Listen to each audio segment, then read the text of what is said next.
Instacart has added games and personalized coupons to its smart carts. Do you think the Instacart people can hear us over there? I think they can. I think they should come on over. We're talking about you, Instacart. Come on over because we're going to tell it like it is. All right. According to Grocery Dive, Instacart announced Monday 3 new capabilities for its tech-integrated shopping carts. And are you ready? 1, gamification. Yes. 2, location-based coupons. I like coupons. And 3, quote, aisle-aware advertising formats. With the new features, customers can embark on interactive, quote, gamified quests that Instacart says will make grocery shopping feel like an adventure. Yeah, I can't wait for that. And yes, this is also our put you on the spot question of the week, which for those of you who have not heard our podcast is the question that we get on the spot from the A&M Consumer and Retail Group each and every week. And here it is.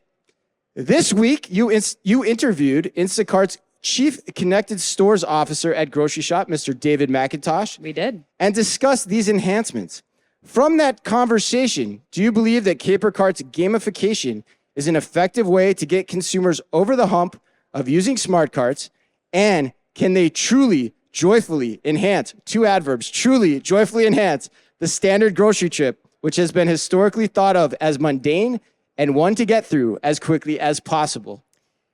Okay, so this is a very multi-part question here. So let me break this down quickly. Number 1, do I think that gamification is going to get people over the hump?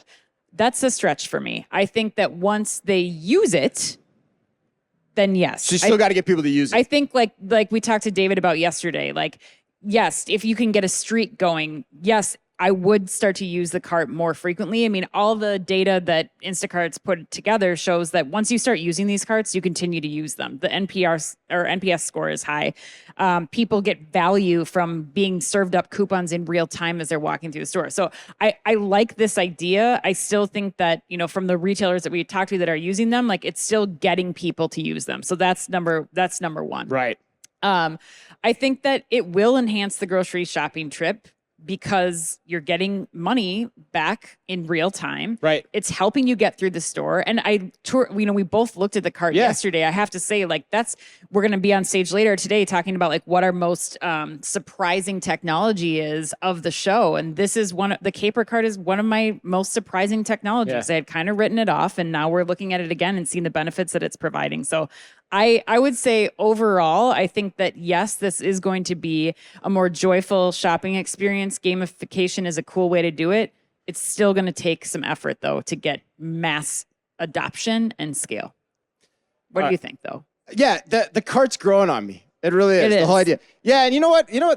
One of the most interesting sessions that I sat in was when Pepsi's VP of Digital Commerce was giving case studies for the application of retail media in store. And it was funny because the 2 he singled out were the Sam's Club Scan and Go app and the Caper cart. Yeah. And that's because you can actually measure the impact that both of those are having. So they're both a great conduit to achieve what you're trying to achieve, which is the personalized physical shopping experience, right?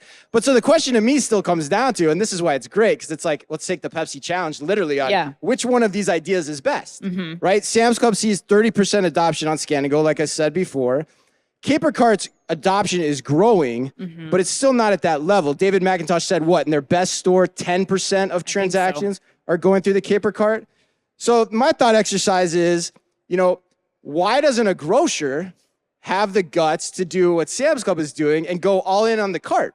Like, you could force the customers to use the cart. They can still use the cart. It's still a cart, right? They don't have to use the screen if they don't want to. They can choose to.